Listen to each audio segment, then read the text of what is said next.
Dear students, now this session is about punctuation and to punctuate when you write something, and what is actually the importance of punctuation in writing. If we talk about something and we are speaking something, we have different intonation patterns, rhythm in our language, rhythm in our speaking style, and besides this we do have different kind of stresses in our speaking. This shows that what is the important point to be noticed by the listener, and what are the emphasizing points in our speaking. Similarly, when we write something, so we should use different types of punctuation marks to show the appropriate meaning of the text we are using. Let's suppose where we are ending one sentence and where we are giving pause, where we just want to give the stress on particular word or particular phrase or particular structure.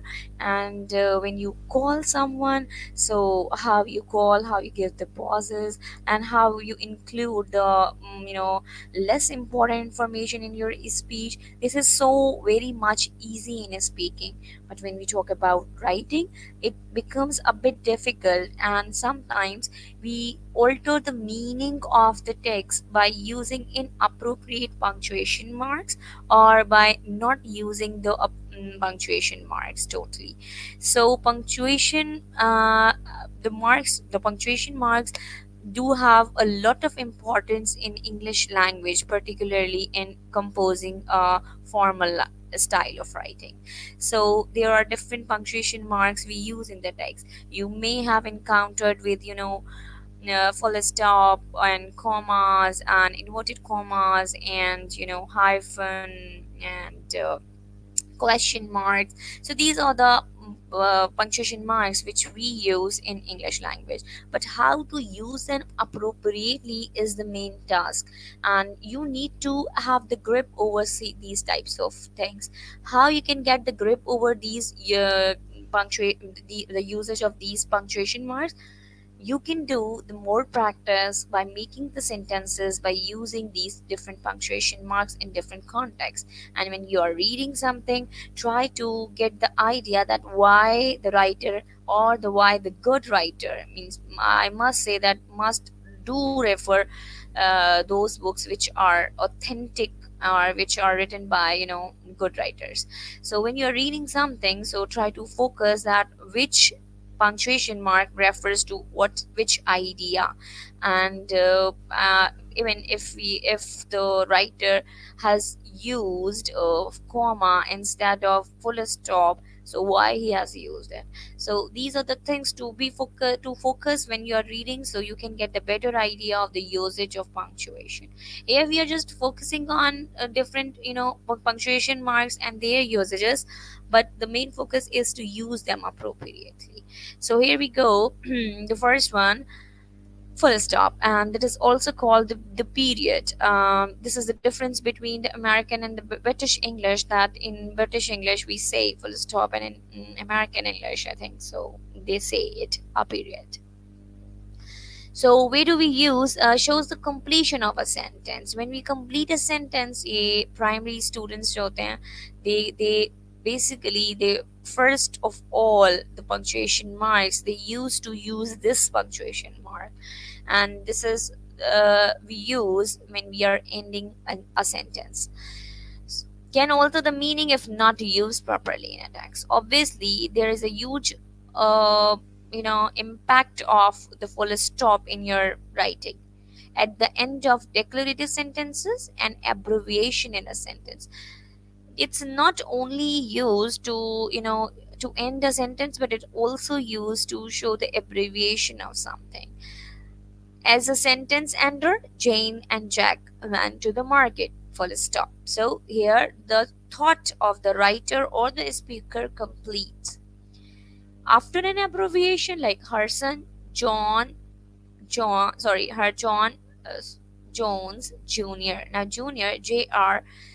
and that is the full stop here is telling us this is that this is an abbreviation of junior was born on December. Now December full stop, it's not showing the end of the sentence, but it is showing that the full form of DEC is December 6 2008. Now the sentence here, now in this sentence we have used three different full stop showing three different ideas. Similarly, when we write Mr. and Mrs. and sometimes senior, and sometimes when we are writing an address of someone, we use different full stop in different places, like in ending the Mr. and at the end of the MRS, and street. Sometimes when you're let's suppose block 19 and 19 के बाद हमने full stop लगा देते हैं. So these are the things where we use full stop. Now the question mark, when we write, when we see any question mark written here, so we that somebody is asking something. So obviously question mark has two different usages. First, it is actually used when we are aware about something. It has an amazing ability, and the other one is that it has an amazing ability to completely change the meaning of a sentence simply by appearing at its close. Let's suppose at its close means at the end. You're so amazingly clever. It's a compliment, but when you're saying that you are so amazingly clever, so it's a question, and not the question, but a sarcastic statement. So it is changing the whole meaning of the sentence here. So the both sentences having the very same kind of sentence structure, subject, verb, and adverb. Everything is here. In the both sentences are same, but due to the punctuation mark, the sentence becomes, the meaning of the sentence may become change. And what are the courses in your program? This is a WH question, which is ending on should be ended on a question mark. Similarly, am I your teacher? Are you the students of AIMS? This is one of the question marks we sorry questions which we use, and all these types of questions must be ended by the question mark. Okay, here we go. The exclamation mark. Uh, a glorified emoticon. I just love this statement. A glorified emoticon. Emoticon means it itself a emotion. When we see this exclamation sign, a certain kind of feeling generates, an idea generates in our mind that it must reflect something about feelings of someone. A glorified, so itself it's a emotion. And to add an air of emotion to a sentence, we use it to reflect, to show that the sentence has some emotion. And in what, I can't believe it. And by seeing, by just having the idea that the sentence is ending on exclamation mark, I have changed my tone. Let's suppose if I can't believe it, ends up in the full stop, I might say I can't believe it, right? Now the sentence, this sentence is ending on exclamation mark, so I would say that I can't believe it. I think I have underestimated my skills, because what I am feeling that I can do this, and I'm just really pleased to know that I have the capability to do this. So the strong emotions are here. Similarly, you really do need only one exclamation mark to heightening your emotion. Sometimes students do use two or three exclamation marks, so that they can overemphasize on their statement by adding more exclamation mark in their statements. However, it is the wrong way to use exclamation mark.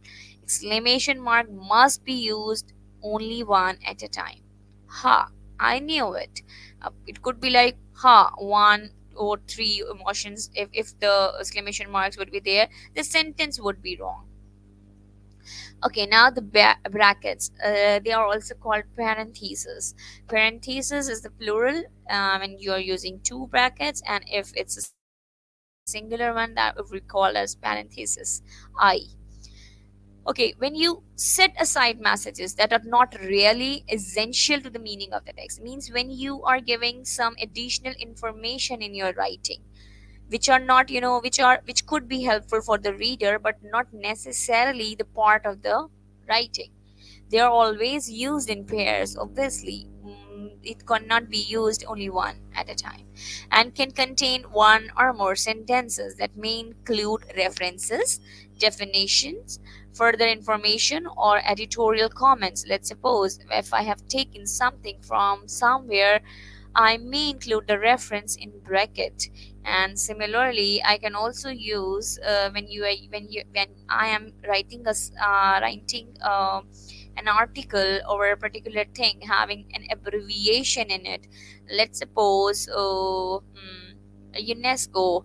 So first time I would definitely like to tell what does the UNESCO stand for, and for that I can use parentheses. It is grammatically acceptable to use commas instead of parentheses, but what does it mean? Means we can use bracket as well. Instead of using parentheses, we can use commas. But because the parentheses have the effect of acting as an aside, means this is the additional information, you can omit it. If you are reading it and you know what does it stand for, and you don't need to focus on the references, and you do not need the further information about something, so just skip it. So parentheses are used to show the extra material in the text, and the reader automatically gets the idea by seeing the parentheses that if I omit it, my the meaning of the text won't alter. They are generally used to denote that information is less important. This is another usage of the bracket, that the information is less important. When some writer wants to write something in a way that the additional information is there and it is important to give and to show in the text, so it could be given by the help of parentheses. And yes, there are examples. First one is, there were 100 gremlins banging at the door demanding ice cream. So 100, instead of saying 100, I just want to give the numeral form of 100, and I have mentioned it through the brackets. Another, I refused to answer the door because, what are the reasons? I have categorized these reasons by numbering them. One, I'm not particularly fond of gremlins. Second one is, I had just got out of the shower. And third one is, I had no ice cream in the freezer. Right? And now the third example is, I have enclosed a picture of the damage the gremlins have done to my property. Attachment A means the picture referring to this thing is there in picture A. I have enclosed a picture of the damage the gremlin does to my property. Please see attachment A. It could be like this also. He, bracket, Mr. Jones was the last person seen at the house. Now the square brackets are here. It could also be used in the place of the round brackets or the parentheses. The both are called the parentheses. Now you can notice that in all the examples, if we remove the bracket, the written materials, the numbers or the writings or the phrases or the words written under bracket, if we remove the brackets, the idea or the writing would remain same. It won't affect on anything written in the sentences. So these are actually used to show the additional information about anything. Okay, now the dashes are also one of the punctuation marks used in English language. They are of two types, n dash and m dash. And when you write n dash, so how much space an n has, the alphabet n, so it's a bit shorter dash, and m dash is a bigger dash. So there is a discrimination among both dashes, that n dash is the smaller one and the m dash is a bit bigger one. The n dash is used to express a range of values or a distance. When when you're giving a range that we want volunteers having we want some we want some graduates, fresh graduates, and the age limit is, and now we are mentioning the age limits to 20 or 25 to 35. So 235, instead of writing to2, I just use n dash in between. So it was used to show the range of something. So now here the examples are given. The gremlin was around 50 to 60 years old. We could tell this from the state of his teeth. So this is the information about gremlin, that they are about 50 to 60. Now the n dash is written in between 50 to 60 by showing the range. And when we are reading it, so we automatically use 2 at the place of n dash. Now, the Timbuktu to Bolton flight was delayed by 6 hours and we missed the world tourist companionship. Now, the n dash is used in between two places, and this is actually referring that the destination is from this point to this point. So when you are, when you are telling the range of something or distance, or range of distance or range of values, and showing the distance from one point to another, we use n dash. Now, where we use m dash are used to indicate to add emphasis or to indicate added emphasis. When we have written something and we want to add more emphasis over that point, so we can use m dash. An interruption or an immediate change of thought. Let's suppose the crocodile, who knows what he was doing in the bathroom in the first place, used all my shower gel. So actually, the sentence was the crocodile used all my shower gel. But I just want to emphasize that what kind of crocodile he was. So who knows what he was doing in the bathroom in the first place. So this is additional information, and somehow we just want to emphasize the type of the crocodile. We just want to give some information that is important, not less important. Just like we do in when we are using the parenthesis, so the information is less important. Here we are emphasizing over something, right? One should use m dash sparingly, and sparingly means very not of, we don't use in most of the cases. Sparing, well, very rare, we use in very in very rare ways. And when you wish to express something in an abrupt manner, means the sentence seems appropriate, but n dash m dash, when we want to give some other information about something written in that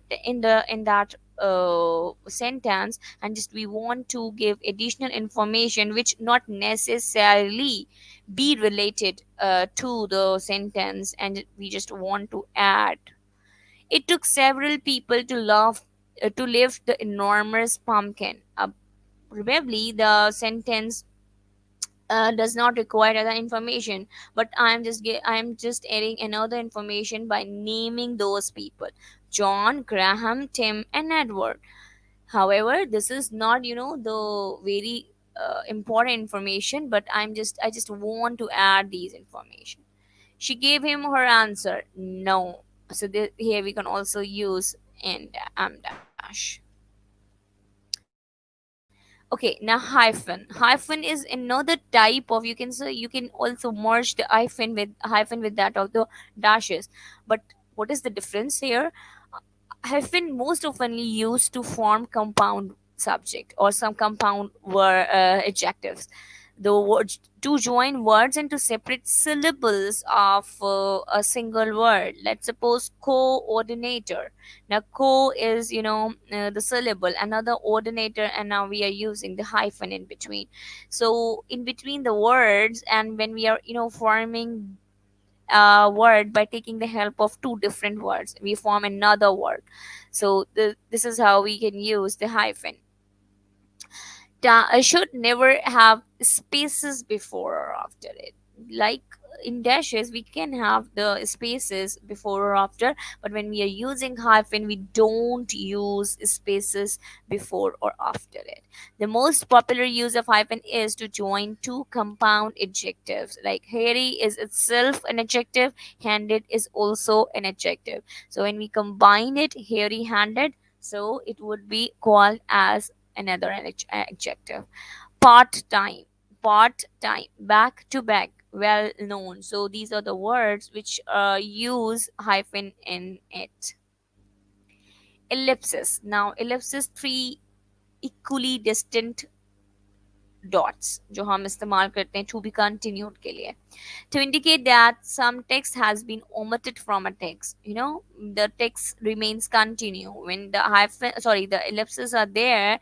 It means the writing will be in continuation in some other part, or you can say that when the dialogue is mentioned and having the ellipses in it, so it shows that the speaker wants to say something, some more statements about something, to indicate a pause in the sentence. And sometimes when you are reading a drama, you may come across with certain kinds of dialogues which do have ellipses in it, and they show that there are some pause, like I just want to say, I'm not this could be written in the form of ellipsis to represent the fact that an idea is trailing off into silence. Means now the writer wants to say something, but the idea turned off into silence, and it is now a silence can be imagined when certain kind of dialogues has ended with the ellipsis. It consists of three evenly spaced dots, equally distant dots. You cannot use four or five or multiple types of dots to show the ellipsis in the sentence. Now slashes. Where do we use slashes? To distinguish between two terms such as he, she, period, full stop. ठीक है जी, when you are using comparing two things or showing something without using the word or, in place of the word or and exactly you want to have some coffee or tea. Now the or, instead of writing or, we can also use slash. In abbreviation like with or whether, however, please students, do not use these types of things in your language, like without or with and according, to separate lines of poetry when they are produced in a solid block of text. Let's suppose if the English paper comes and a piece of writing from a poem or from a poetry is given to the students to analyze it.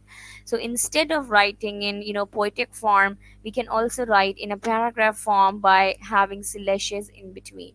Likewise, I have a spelling checker. It came with my PC. It plainly marks for my review mistakes. I cannot. It's written in another language, by the way. So the each line is separated by a slash. Okay, now the apostrophe.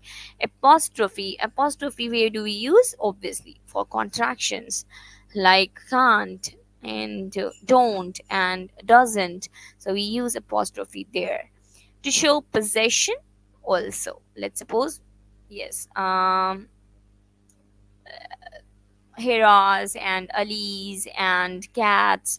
So in that case also we use apostrophe. Omission of the letters form a word. Likewise, I have instead of writing HAVE, I have written I apostrophe VE. I had seen that movie several times. She wasn't the only one who knew the answer. Now she wasn't. Instead of writing was not, I can write wasn't the only one who knew the answer. Now in the possessive case, is case Sarah's dog bit the neighbor. Now, this apostrophe also tells us about the possession of Sarah.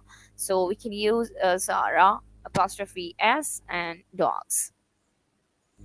Braces. Now, this is one of the type of the punctuation mark जो हमने parenthesis के तौर पे पढ़े थे.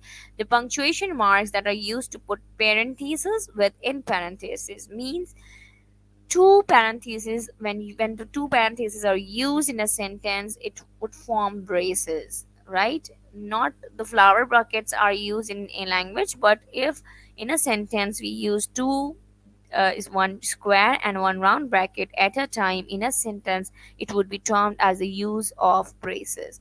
I have given you the assignment, and you can see in the assignment as well that I have used the braces in the question. She is going to marry the hairy knuckle guy. Now the bracket is here. She loves him. Or now another bracket comes, of course. No, the bracket closes. But the both brackets are closed, and it could be come in between also, of course, right? Now the semicolon. This is one of the important punctuation mark we use to merge two independent clauses. Independent clauses means two different sentences, and we want to make when we want to join these two independent clauses, and we don't want to use conjunction in between, so we can use semicolon. Now, there is a crocodile in the toilet, and he has a lot of hair growing out of his ears. Now, I just don't want to use and here. I remove and I can put semicolon. But why is it so? Because if the sentence shows the strong connection between two independent clauses, or you can say that two sentences, then we use semicolon, that the both sentences have a strong link with each other. And to eliminate the pause between the two independent clauses, and is therefore used instead of conjunction. So why we remove conjunction? Because we just want to omit the pause when you're adding and, so it shows a pause in between the both sentences. But we if we use independent, sorry, semicolon, so it shows a strong connection, and it removes the pause in between. Conjunction like such as and fanboys, in fact, such as and, yet, but, or, nor, for, and so. If we are using these fanboys conjunction in our writing, and instead of using it we are using semicolon, it means we intend to show the strong connection among those sentences. A semicolon can also be used as a super comma to separate items in a long list. Let's suppose if we are using, if there is a list of things, and we have separated these items with the use of the comma. But in that case also, we can use the super comma by limiting those list of items in a particular group, or in a particular separate as a separate item. Let's suppose at the chocolate factory, comma, I scoffed acid balls, and now they were super sour. Now I am referring to the chocolate factory. Now the first one is acid ball, the other one is gobstoppers. Now we have just used, sorry, semicolon in between everlasting gobstoppers. What were they? I spat mine out after an hour because they were very sour, and they were they were not very much tasty, so I just spat out. Now another semicolon, curly toffees, how were they? They were rather yummy. And then again the semicolon, and iced fancies, how were they made me sick. So I have just categorized three things, or the four things. Likewise, acid balls, gobstoppers, curly toffees, iced fancies. And afterward, I why I actually use semicolon, because I need to tell that how each of them were like. So by telling the quality of these things, I use simple comma, and to differentiate between these different types of toffees, I used semicolon. Okay, now the comma to show a separation of ideas or elements within the structure or a sentence, right? Means when you are giving pause between the ideas or the elements, used in numbers, dates, and letter writing after the salutation. And obviously when you're there, sir, comma. Number, when you're writing the address, we use commas, and when you're writing the date, we use commas. So there are certain use of commas in language, but students do use it, uh, they actually they are fond of using commas, so they should not use it in improper place as well. So use it appropriately where it is needed. Direct address, thank for all your help. Now comma, John, I'm telling this a statement to the John, that thanks for all of your cooperation or all of your help. Separation of two complete sentences. We went to the market, and now when we are using conjunction like fanboys, we should use comma. For, and, but, so, these are the fanboys words, and when we are using it in the sentence, we should use commas before that word. Separating list or elements within sentences. Susie wanted the black, green, and blue dress. So here, this is a very simple use of the comma, that when we are listing something and when we are naming something in a list form, so we use commas. Okay, now colon. Where do we use the to introduce anything? Words, phrases, lists, names, or quotation. For example, the hungry buffoon only had one thing on his mind: peanut butter cake. So, what was there in his mind when we want to, introduce something? What was that one thing on his mind? That was peanut butter cake. The hungry buffoon was thinking of lots of things: peanut butter cakes, chocolate donuts, crispy dogs, and muffins. So these are the long list of the things, and I have just introduced these things by the hungry buffoon was thinking of lots of things.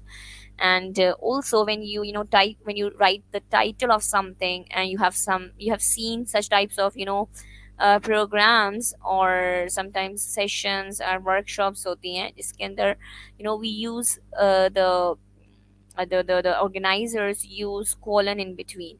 Let's suppose Sufi night or colon, a night to relax. So this is, one is the title and other is a description. So this is how we use the colon also. The buffoon finished his feast in seconds, and then I'll never eat again, he said. Now this is, quotation of something. So he quoted what he actually quotes. So whatever the written is should be start by using colon. Similarly, you can say that I have written here for example and used a colon here. So I'm, for example, is the title and examples are given under that. Now the quotation marks, yes, this would be the last punctuation mark, should really only be used to show that you have stolen the words of someone. Obviously when you're quoting somebody's word, you use quotation marks to show that these are not the your words. Double quotation marks are used to directly and exactly quote the words of something. This is the difference. When you are using the direct words of someone, that he said this, or my mother said, or my teacher said, so when you're using the exact word of someone, use double commas or double quotation marks. I was absolutely amazed to find a crocodile in the bathroom brushing his teeth. Now this is what my mother said, so I am just quoting her words as it is. Now where do we use single quotation marks? Single quotation marks are used to quote someone who is quoting someone's else words. Let's suppose in a quotation, the mother or the someone which we are referring to is quoting some other words also. Likewise, I could not believe my ears when the crocodile said, "Can I have some privacy here?" So these are the words of crocodile, and which my mother exclaimed in her quotation, in her saying. So I'm just referring to the words of mother in which she herself said something that the crocodile has said. So here we end this one of the quotation mark sorry one of the punctuation marks, and the total I think they are eight in English language. So here we end. Thank you.